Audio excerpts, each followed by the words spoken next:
This one is called Shut Up and Dribble, discussing the role of sports in advancing social justice, diversity, and inclusion. I am honored to be joined by three illustrious Cornell alumni. We have George Wilson, Nicole Smart, and Jamal Henderson. I want to give the opportunity for them to actually give their brief bios so that you can get used to them. I'll start by saying that my name is Franz Cayo. I am ILR 95. I have been working in the world of sports and entertainment since 1998. I have worked for companies such as Major League Baseball, ESPN, Red Bull, Afropunk, and BET. And I am actually currently producing a show called Mike and Donnie for BET Soul as well. I mean, for Fox Soul. So I'm looking forward to hearing more about George. We'll let you go first. Thanks, Franz. George Wilson, Cornell, class of 2008. Actually graduated from Cal's. I was a AIM major. I guess it's the Dyson School now. Started my career out of undergrad at the National Basketball Association in the Global Partnerships Group. From there, spent time with the Brooklyn Nets, PepsiCo, Washington Media Group, which is a sports agency. And now I'm back with the NBA, overseeing business operations and partnerships for the NBA G League. All right. Thank you, George. And Nicole Smart. Thank you, Franz. It's a pleasure to be here. I'm Nicole Smart, founder of Smart EDI Solutions, LLC, my own consulting practice. And EDI, as you would imagine, is just a spin on diversity, equity, inclusion. So I put the E first because I believe that equity is what's going to help us move forward within our respective roles for organizations. So I've spent about 14 years with the NFL in their labor operations department, moved on to the NCAA and spent a very short time there, and then became the first ever head of diversity and inclusion for Actors Equity Association, where I built the department from scratch. So day to day, as you can imagine, in light of what's happening with the Black Lives Matter movement, I am helping business leaders actually gain traction on advancing diversity, equity, inclusion within the workplace. And I'm also an adjunct professor at NYU, where I teach professional franchise sports operations at New York University. Pleasure to be here. Thank you, Nicole. And you talking about equity as a major function on how we're going to progress. You were way ahead of the curve, and we will be talking about that later on in this discussion. And last but not least, we have Jamal Henderson. Hey, everybody. Thanks, Franz. My name is Jamal Henderson. I'm ILR class of 03. I'm currently the chief content officer at the Spring Hill Company. Prior to that, I was at PepsiCo. Prior to that, I was at Deloitte. And prior to that, I was probably like everybody in the audience to figure out what to do and how to get into the game in this world. So excited to share and connect with all you guys. Well, that is great. Thank you again for joining us. For the group, please understand that we want to make this as interactive as possible. So in the chat, please send us any and all questions that you have so that we can be able to address some of the topics and issues that you may be concerned with and that we may not touch during our actual discussion. And we'll be getting to those questions towards the end of the conversation, probably around 40 minutes in. So I wanted to start by saying the reason why we wanted to do this discussion is because sports has always been at the forefront of social justice.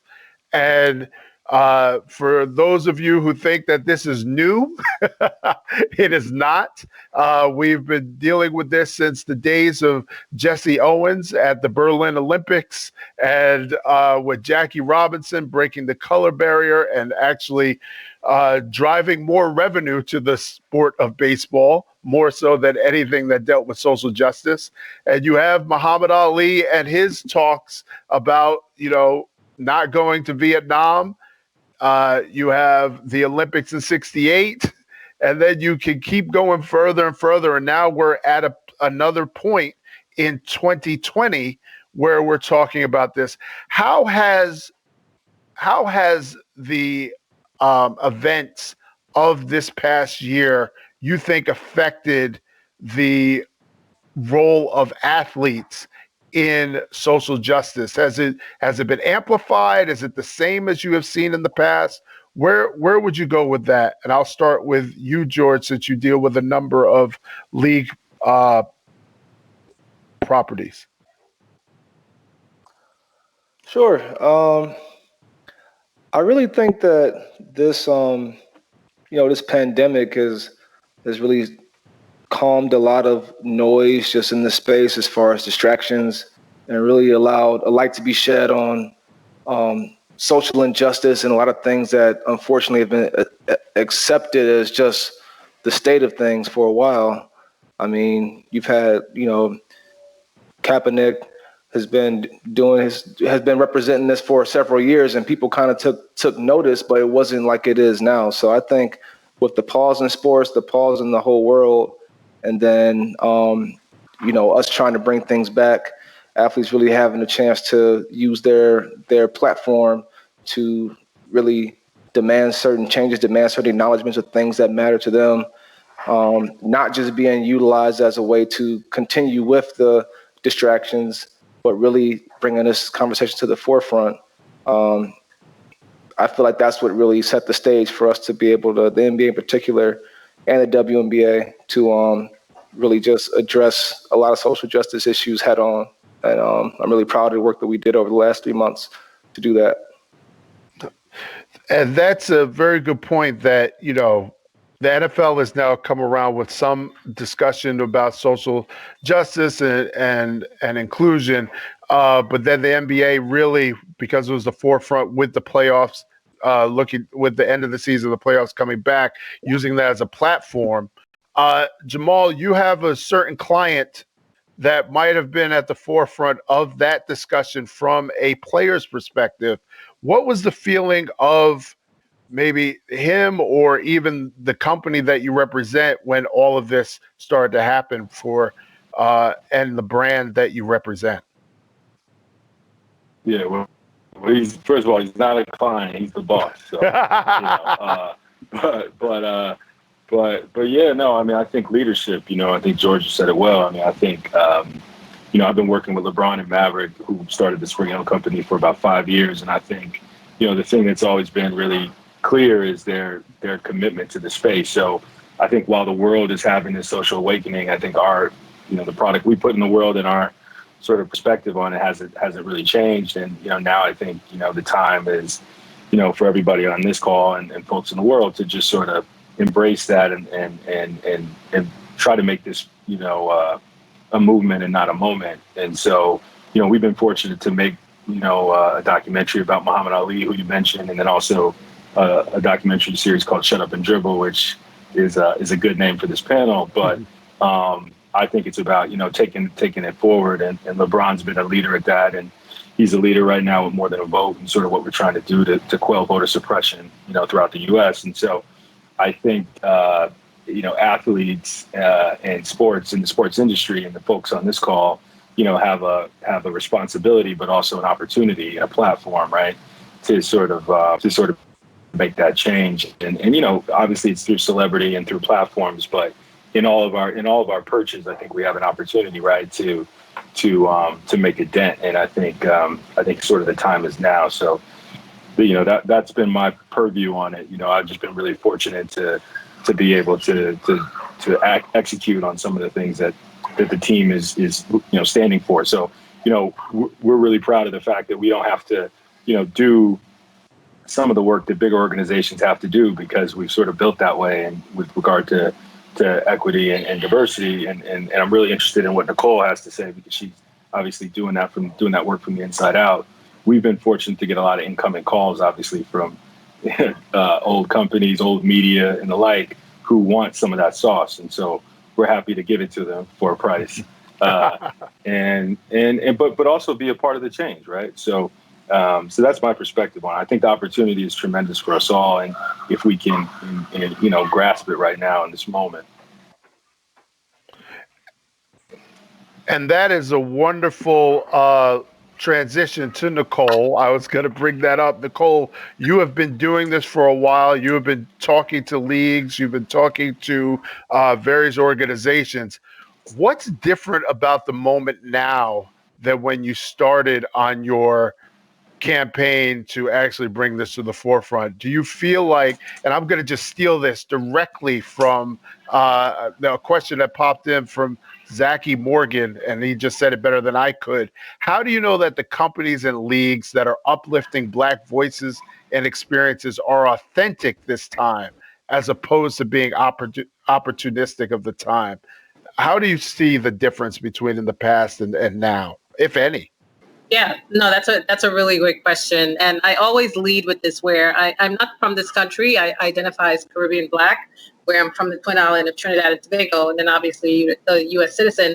But I will say that when you look at culture, for example, through the lens of diversity, equity, and inclusion, when you think about what's happening with social justice, racial inequality, et cetera, the NFL, the leagues, for example, are a microcosm of what's happening on a macro scale or a grander scale in terms of systemic oppression, racial inequality, not doing what they need to do to really weave DEI into their day-to-day operations. But I always say what's weaved into the culture of this country is sports. When you think of America, you think of the Super Bowl. When you think of football, you think of the Super Bowl. There's no way around it.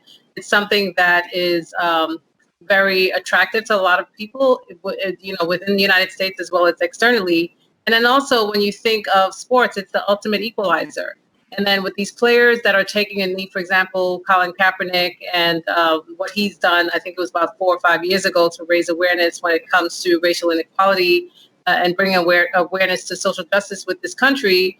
There's something to be said about that. And these players that are utilizing their platform to bring the issues that we're having, or bringing full circle where we are right now in terms of the pandemic, where what happened to Mr. Floyd certainly is not an anomaly in terms of the issue of race within this country, but because we've been forced to be at a standstill in terms of self-quarantining and taking a step back and having to do some self-reflection is why this is more potent than anything else. So I will say that it's a very pivotal moment in time in history, given the access that I have in working with a number of executives to help them drive diversity, equity, and inclusion across a broad spectrum of industries, to do what's right and really drive the message that it's a moral imperative. Workers' rights are human rights. Black rights are human rights. There's no going around it. And it's just really great to see how, again, sports that is just generally the ultimate equalizer, and being able to really see the impact or the impetus for change with the players that are using their stage and their platform to raise awareness about what's happening in this country. Thank you, Nicole. And I want to expand on that, where you're talking about using the platform. The Milwaukee Bucks basically said, after another death of a Black man, we're talking about Jacob, basically said, we're not playing. Yeah. We're not playing.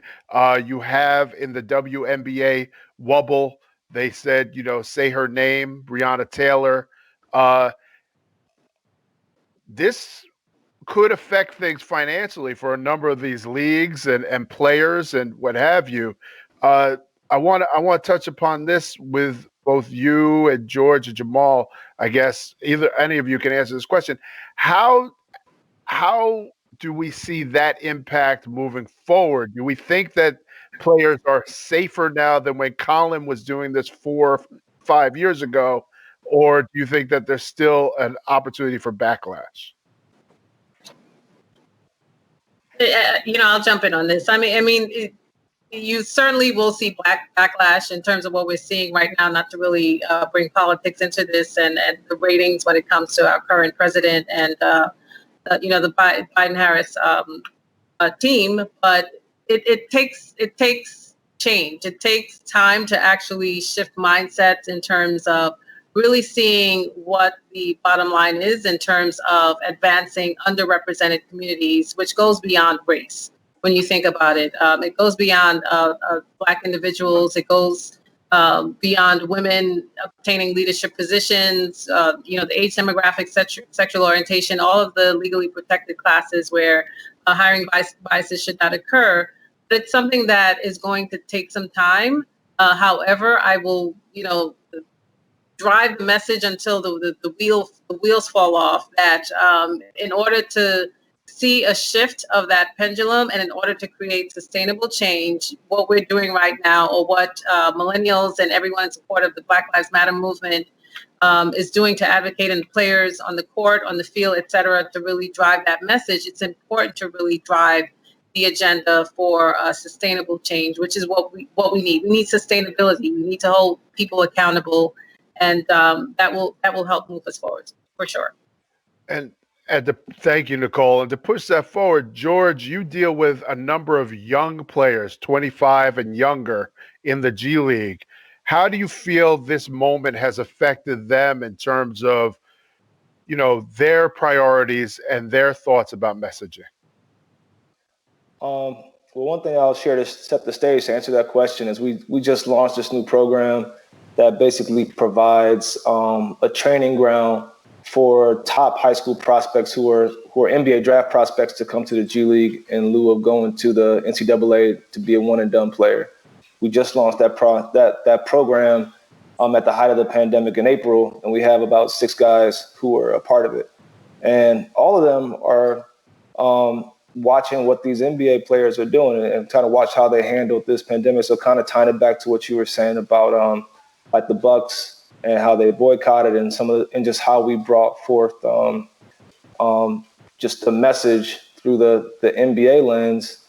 In addition to the symbolism of not playing or not going on the court, like these guys are human. Like they're the same way we wake up and see, another one after all these weeks of marching and protesting, and we still shooting people in the streets. Like, in addition to the symbolism of not showing up to play, it's like I can't show up to play. Like this is literally taking a toll on me. I haven't seen my family in X amount of weeks, and like there are bigger things happening in the world that people need to acknowledge beyond just who's going to win the game tonight. So I bring that up because I think that it's having a trickle down effect. And there are a lot of young guys in the G League, and for those that don't know, over 50% of NBA players have G League experience. There's a lot of there's a large overlap with the two leagues. Even last night watching the finals game, Kendrick Nunn, Danny Green, Quinn Cook. There's a lot of our footprints all over the fingerprints all over the NBA. So, but the NBA is definitely charting the course and setting the example. So the way that we brought these topics to light throughout these last 3 months, it's definitely going to make an impact on this next generation as far as how you represent yourself and use your platform and your voice to bring forth change. And that brings up a really good question that I want to bring up with Jamal. You talked about, George, the humanity is being brought to light of that these players are not just athletes. They do have families. They do have other interests. They have goals, dreams, like the rest of us. How, Jamal, do you think that will influence the projects that you might be working on, or that you might see other athletes who also have production companies work on as well? Yeah, I mean, I think you're going to see a lot of different variations of how that plays out. We have a brand called More Than, right? So more than an athlete, more than a vote, and you're seeing a lot of people follow suit, right? LeBron is very clearly more than a basketball player. He's a father. He's obviously a philanthropist with the school, and he's an activist. So I think you're going to see a lot of guys and women embrace that as athletes, and I think. One, it's good for the world, but it's also good business, and everybody is not LeBron James. So I think you'll see it at different levels, and everybody doesn't have, frankly, everybody doesn't believe all the same things either. We're not a monolith. So I think but what I think is exciting is athletes getting out of that box, being able to do things in business, being able to do things in entertainment, outside of just, what they do on the field. And I think that's exciting for both the people that are athletes, but also the people probably on this call who are supporting the athlete or representing the athlete or partnering with the athlete, which I imagine is this audience of smart Cornellians and alums and friends, because I think there'll be a lot of opportunity. No, that I think that definitely is the path that this can go, especially with a lot of athletes and celebrities taking control of their own image and media.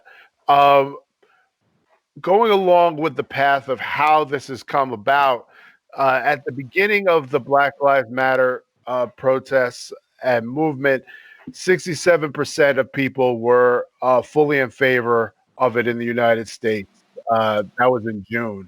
In September, that number has dropped to, I believe, 55%. Uh, Caleb Smith had come in with a question saying, when dealing with primarily white male ownership in media and sports, how do you counter the vitriol or controversy that comes with trying to change how these leagues and organizations interact with their players? And I think that balance between what the public opinion and the dollars associated with the leagues, how does that also work with the ownership and media that is trying to retain those dollars while players are actually coming out and talking about, hey, this is not the America that I want it to be? I'm going to start with Nicole with that one. Okay, so that was a lot to unpack. Sorry, Nicole. That's why I started with you. No, I think at the end of the day, given the premise of where we are and why we're having this conversation, when you look at the caption "Shut up and dribble," as I'm looking at it with the question mark, there's a general consensus that players are just there to just do one job, which is to win, play their position, whatever that entails. And when you look at it through the 30,000 foot view, again, I just tie it back into the expectations of just wanting to do what is morally right, because the research supports that at the end of the day, if you have diverse people, whether it's on your team, whether it's in leadership positions or just generally within your organizations, you're already at a great place where you have that competitive advantage. So there's no disputing that. Hopefully I answered your question, but if you'd like for me to dig into more, I can dig in, because as you know, Franz, I'm a talker. So. I appreciate it, Nicole. I'm going to pass it along to Jamal and George first, and then we'll see what they have to say about that same question. Jamal, what are your thoughts about this when you have money on the table and it seems like there's a rising tide, but as we get longer in the pandemic, some of the enthusiasm is kind of burned out? Yeah, I mean, I think it's really up to the person in terms of how committed they are to it, right? I mean, I think we talked about when you start echoing names like Muhammad Ali and Jackie Robinson or whoever, you're talking about people that were really facing some repression. So I think it's really going to be up to athletes and how they feel about it, and are they committed to it? Again, like I said, not everybody is LeBron James and can make that leap. Other guys, I think, are going to have to make different calls, but we see it with Kaepernick, and we see the potential ramifications of it. So it's a great question in that it's real, and there's definitely a big part of the country that might feel a way about it, and there's ownership that might feel a way about it in particular leagues. I think the NBA is a younger ownership group that's more progressive, that's made money sort of in their own way. The NFL is obviously an older ownership group that has often inherited the asset. So very different situation, and different sports, right? So I think the NBA is the model, and hopefully other folks. I think you're seeing tennis players. Naomi Osaka did an amazing job at the U.S. Open. So I think beyond stick and ball sports, I think there's a lot of opportunity for and the women, if we're being honest, the women are doing the most with the Wubble and Osaka. I mean, if we're being honest, like always, the women are driving the car with this. So So but it really matters. I saw somebody in the chat talk about sponsors too, and I think brand sponsors are also going to have to choose sides in a real way, and I think you saw that happen. I think the type of sponsor that sponsors the NBA, I think you can assume where they land on social issues. You know what I mean? There's certain things that, you know, if you stand next to certain brands as a sponsor, you know, you're expecting certain things, and so I'm really proud of what we're seeing with corporate America around some of the brands I never thought would make that statement. Now, whether it's real or not, I leave that up to Nicole. Yeah. I don't know how real. No, I feel like I need to jump in on that one. I'm gonna double dutch it now. So, you know, with the line of work that I do, again, where a lot of people, I always get asked this question because I was able to navigate a career in pro sports, college, Broadway, spent some time at Deloitte, Morgan Stanley, et cetera. So that comes into play. But when you think about it, you know, any work environment, whether it's players on the field, whether it's players on the court, you name it, it's people at the end of the day. And once you look at it through that lens, from a human-centered approach, then it gets a little easier to really have the talk about why DEI or why diversity, equity, and inclusion matters in the workplace, because a lot of people are still not getting that point for some reason, where it goes beyond just hiring the next woman or person of color.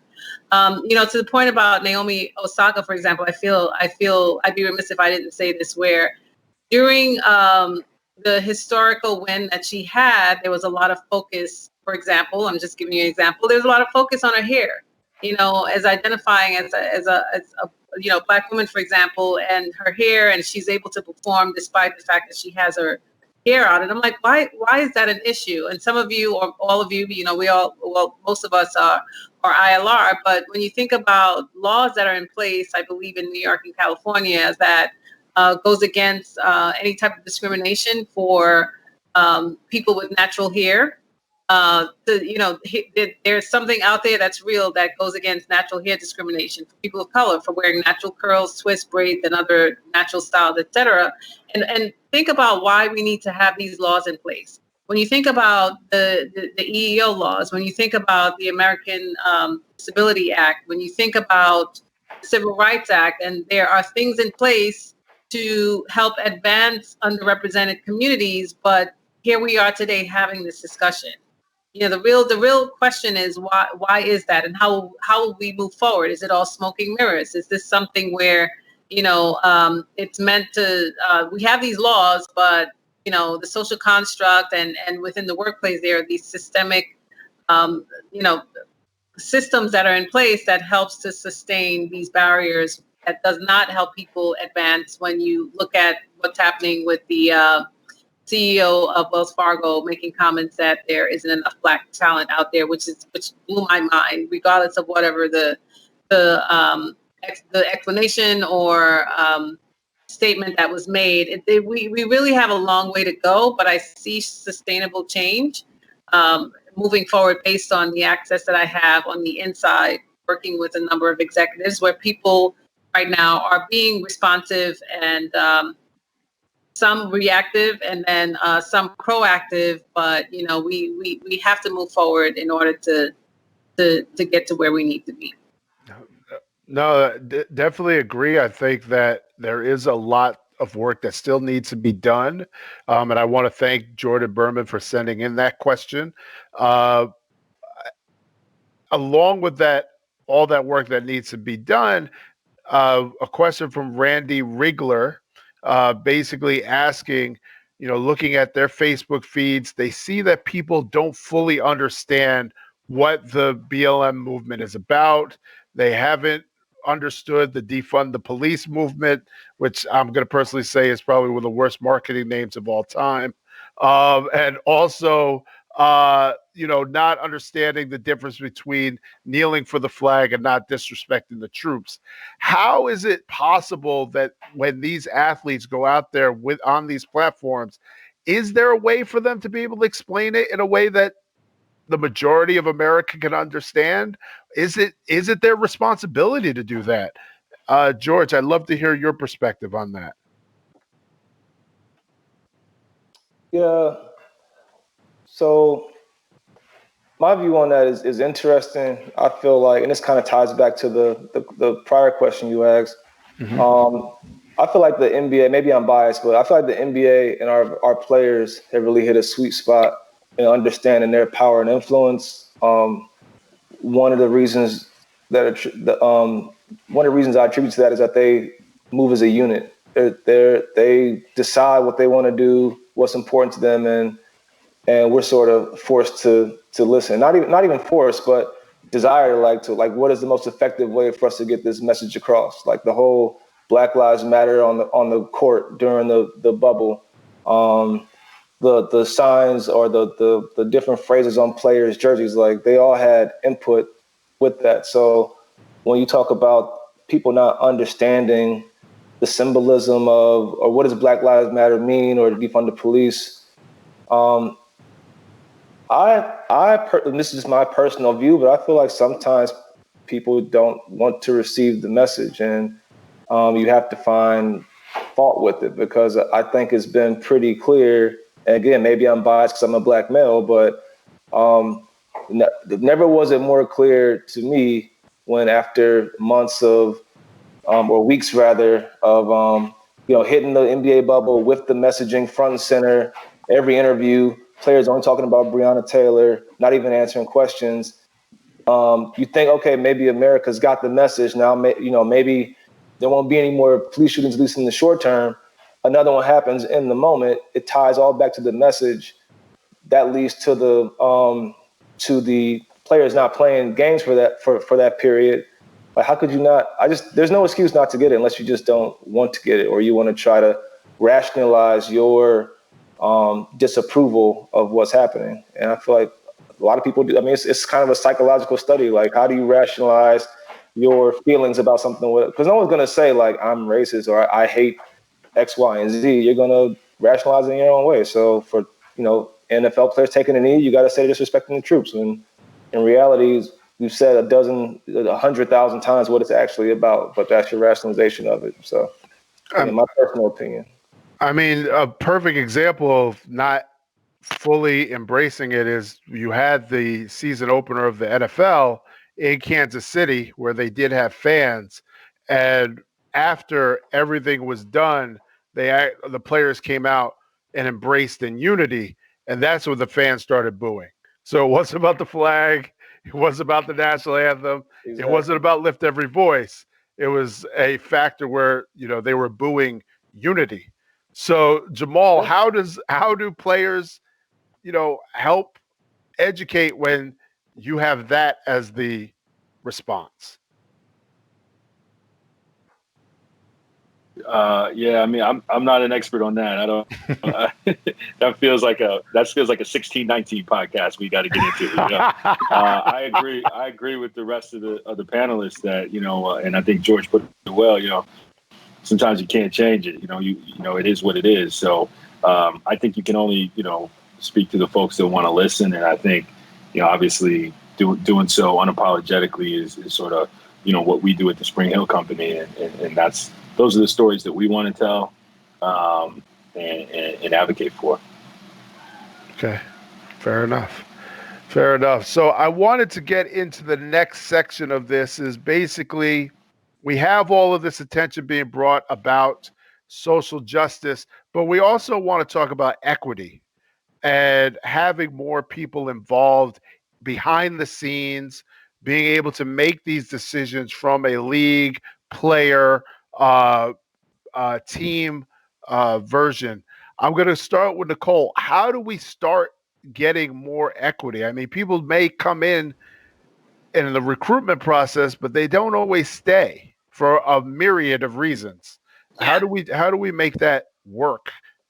Yeah, so when you think about diversity per se, it's more so of the organization's intent in hiring people from various backgrounds to represent diversity when it comes to race, age, gender, sexual orientation, people with disabilities, economic class, etc. Because and I keep going on research. I'm from the ILR school, so I have to anchor that statement. But when you work with pretty much trying to lead in that space, and have individuals really drive the agenda. It gets a little tricky when it comes to the equity piece, why can't I talk equity piece?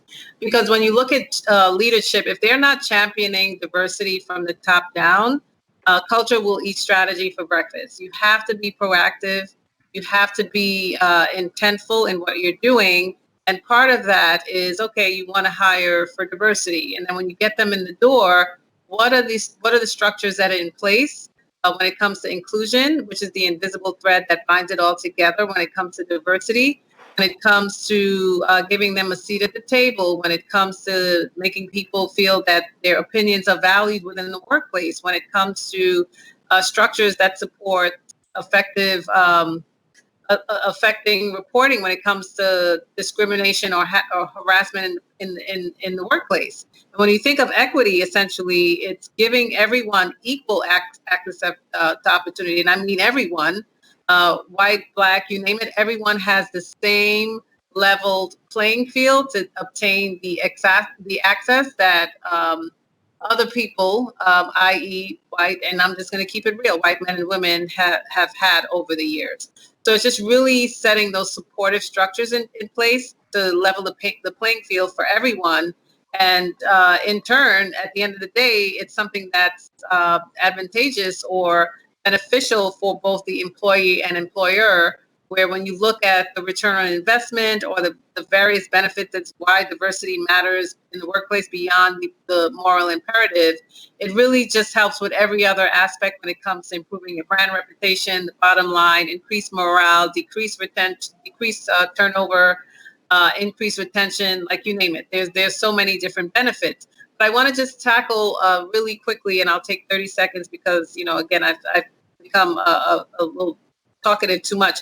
But I will say that when you look at it in terms of, wanting to advance everyone equitably and equally within the workplace, there's some self-awareness that has to take place in terms of owning the fact that we all have a bias.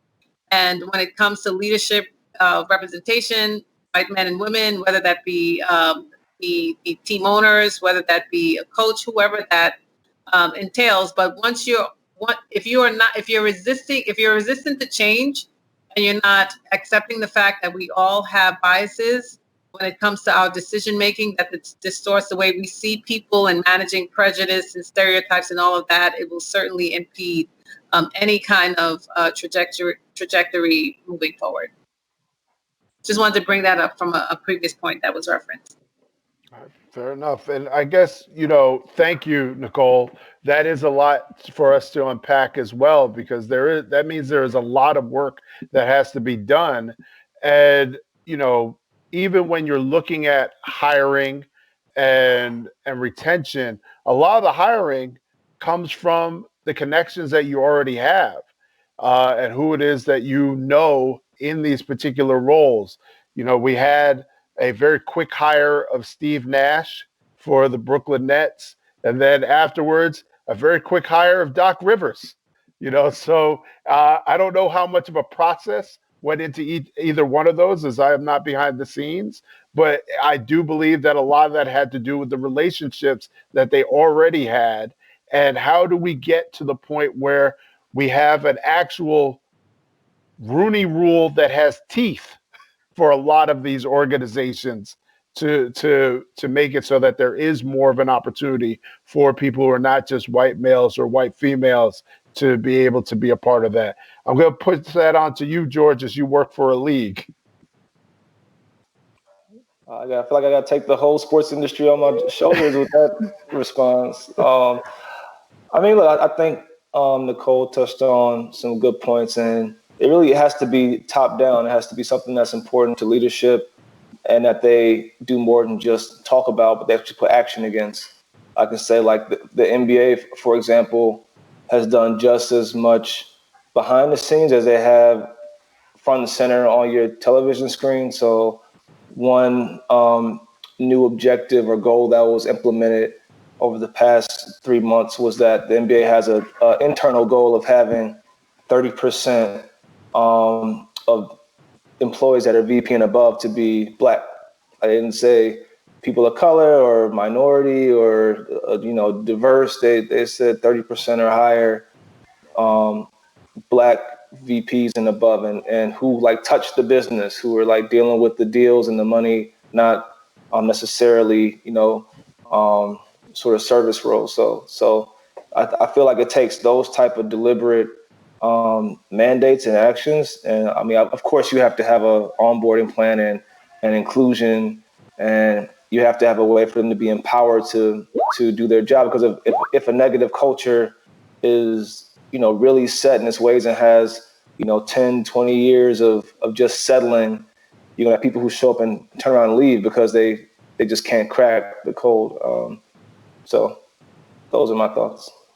No, that's very fair. The act of actually doing all these things and trying to put in the mandates is important. But then I guess it does come back down to, and I want to follow up with a question from Zakiya Morgan, no, from Randy Rigler, is that, hey, at the end of the day, it does take a lot of the white athletes, white owners, white coaches, white league members to be able to learn and have the conversation from themselves. I think there's been a couple of athletes that have been taken to task for not fully understanding everything that is going on and might have tweet or post something on their social media that goes against everything that their fellow athletes are trying to portray. How do we get that to, I guess, those allies to actually come around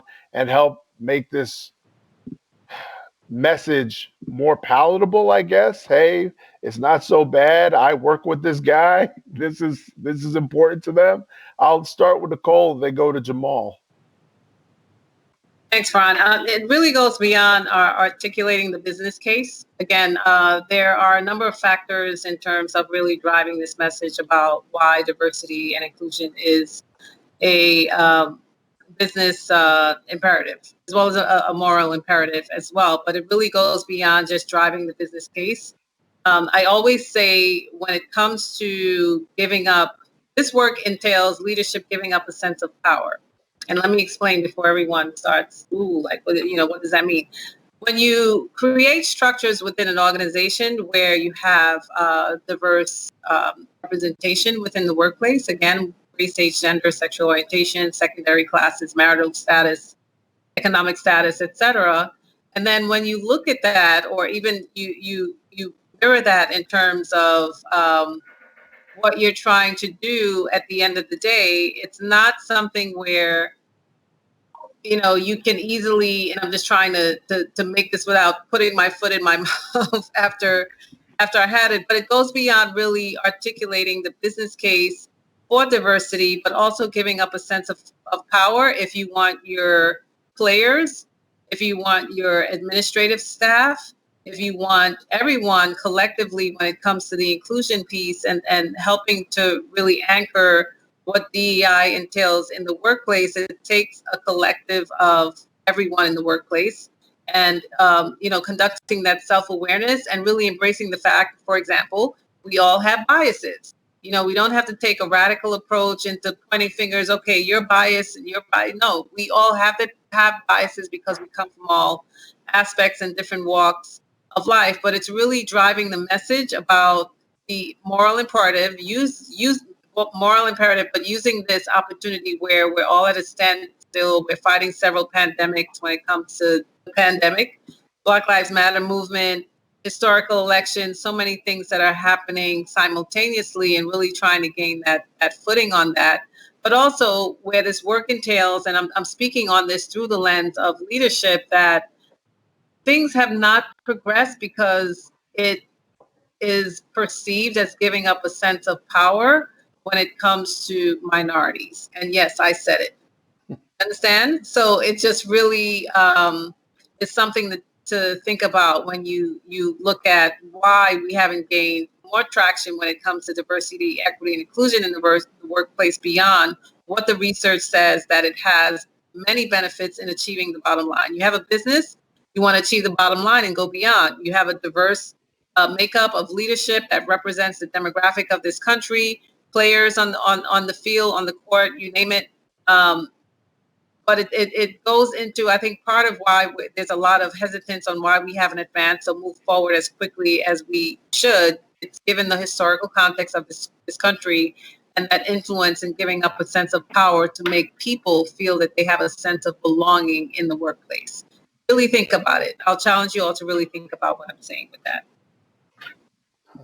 No, that is something for a lot of people to have to consider, because it is about feeling comfortable. It is about, as George said earlier, people can come in, but if they feel like they hit their ceiling against something 10, 20 years down the road, then you feel like you haven't been able to accomplish what you thought were your objectives and goals as a very talented person.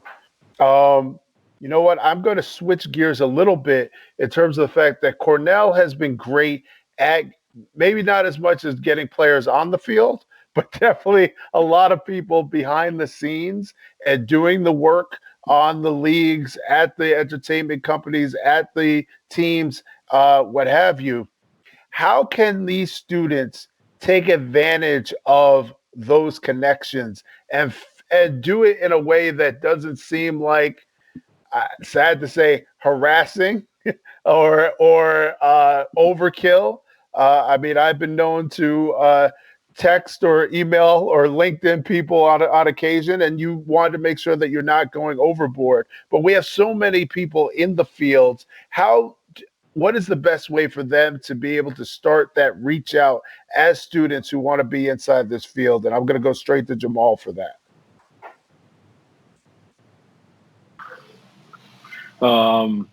I think, definitely use the tools that you have, right? I mean, I didn't have any of these tools, with some of these DMs and all the things that people hit me with. I'm always amazed. But I think, the biggest lesson I learned is obviously mentorship and sponsorship are the biggest things. So, even if you're in a situation where it's not where you want to be, there's someone there, hopefully, that can be a mentor, a sponsorship, or a thought leader and a thought partner with you to get you to where you want to go. And then the other big thing that I learned later in life, a little too late probably, was that actually it's the people sitting right next to you that end up being the network that gets you to where you want to go. It's typically your peers that you find out 10 years down the line are the ones that get you into the room or the meeting or in the opportunity. So obviously take care of your friends and pay it forward in that way. And then, find sponsorship, mentorship, and all those things that feel really cheesy in the moment, but actually, go a long way because, as long as you know what you want to do and as long as other people know what you want to do, the biggest thing I always learned is make sure people know what you want to do, right? Because then if I'm seeing something, I think of you. Oh, I know somebody wants to be a GM. Oh, he wants to be a GM. Man, that kid told me he wants to be, I think, be extroverted in what your ambitions are so people know what you want to be. I think, for a long time personally, just sharing that, I was like everybody else. I was going to go to law school. I went to ILR. I did this. I went that. And then, ultimately, I didn't even know, what I was passionate about. And people in my friend group probably didn't know what I was passionate about. So I think ultimately being extrovert, it's a very, I would say it's exposing. I would imagine it's a little exposing to do that, to talk about your wants and dreams. But I feel like it's really effective. Yeah, totally agree, Jamal. No one knows the path that you want to take unless you tell it to them. Uh, that's a big deal. And I had this conversation with one of my fellow alums. He graduated in '94. That I don't think that a lot of young Black, Hispanic, minority members of the Cornell community take full advantage of the other 10,000 students that are at Cornell. I think that, sometimes we get into certain spaces and we don't fully embrace the fact that there is a lot of people, very intelligent, very driven, very connected people throughout the entire place. And one of the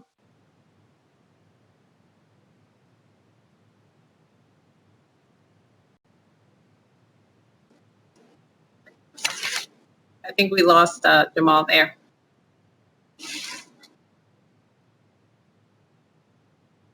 We lost our fearless leader.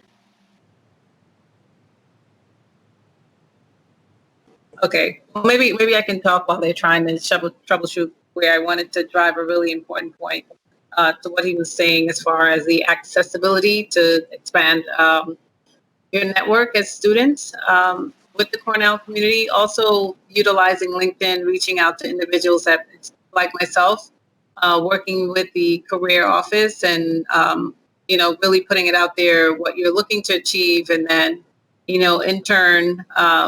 They will be able to provide you with information on outreach for established alumni like myself and everyone else on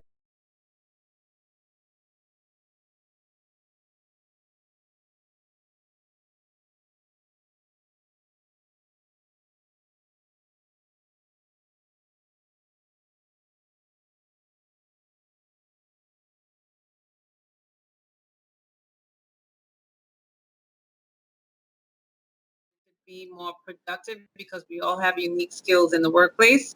Once you have that, that's another layer on how you can really ramp up what you're trying to do in your respective roles or objectives within the sports arena. If you're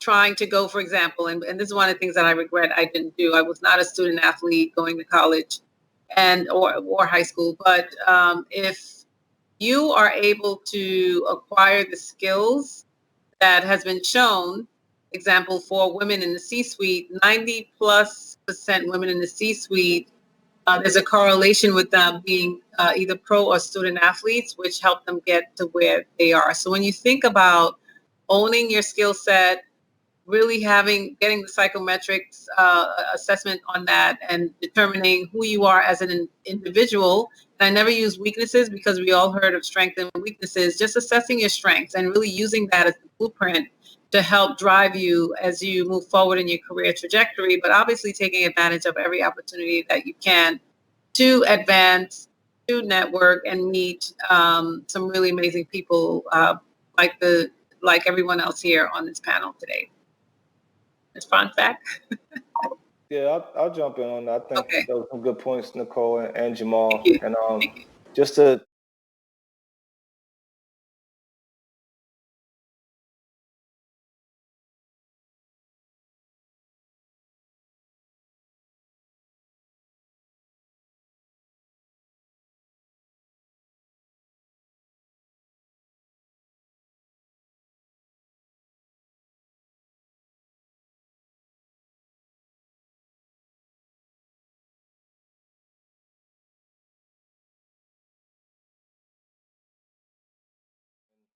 preparation meets opportunity, and oftentimes you reach the right people.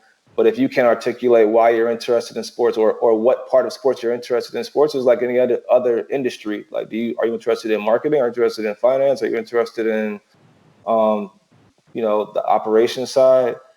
If you can be curious and trying to learn about it, but just have a story or an angle and show that you've done some research ahead of time, because no one just has a job in their back pocket waiting to hand it to you just because you called them.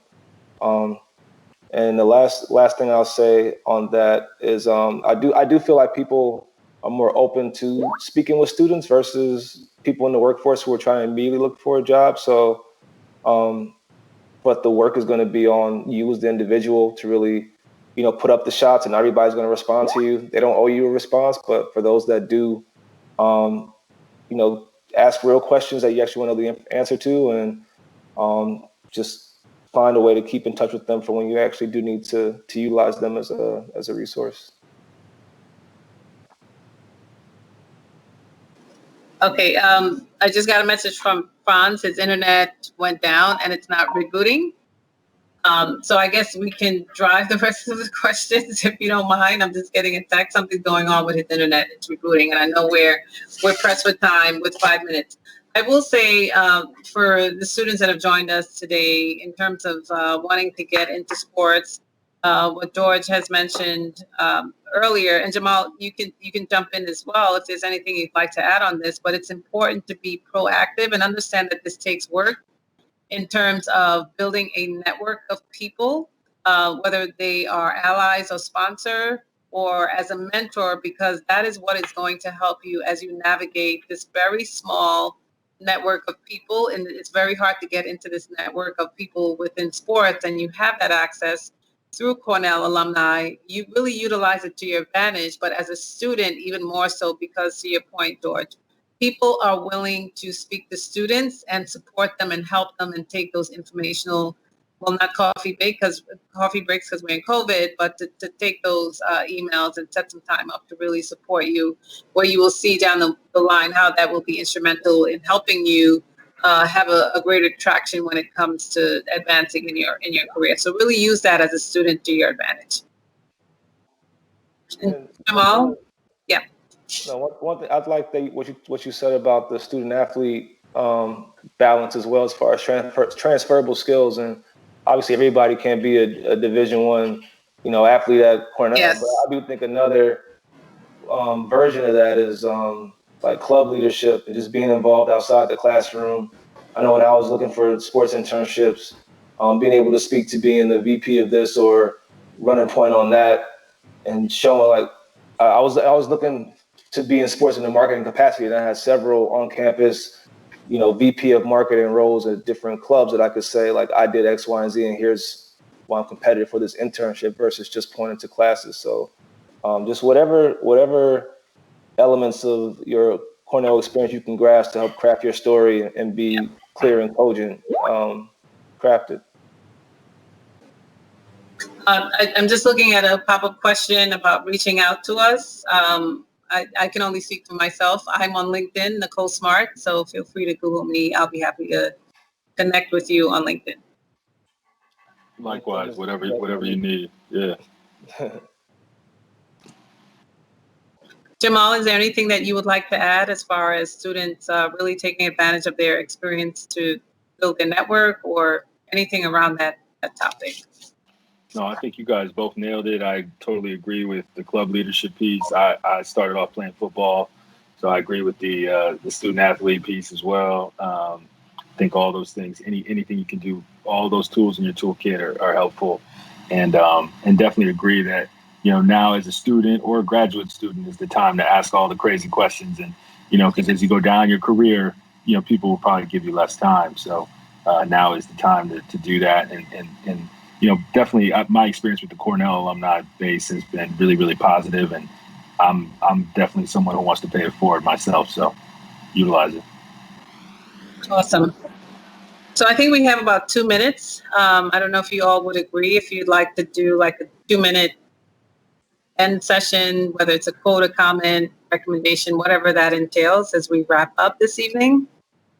Well, I want to say thank you for everyone, especially Nicole coming in as the relief pitcher, as a relief pitcher, and not giving up a home run in the 8th inning and sending my Yankees out of the playoffs. I got you. No, you had it going perfectly.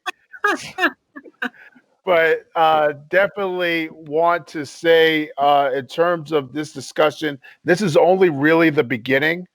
The whole purpose of us doing these panels and having an entire week of discussions and opportunities for us to link is so that as alums and as students, we can work together in order to help rise all boats. And that's only going to happen when we're all engaging on not just the fun parts, but also the difficult conversations and looking out for each other, because we all spent some time in Ithaca, which is the biggest hazing opportunity anyone could possibly put on themselves, especially in the dead of February.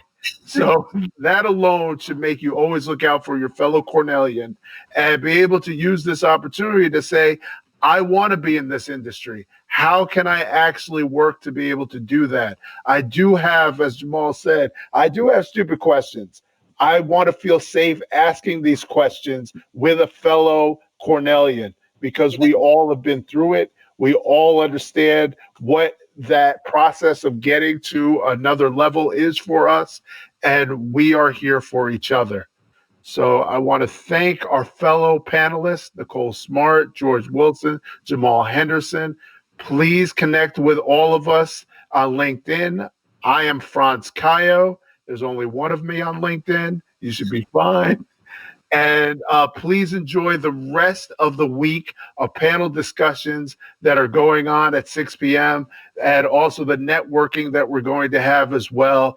This is your opportunity to fully engage and learn more about the world of sports and entertainment that's not just on the field, but also behind the scenes and in society.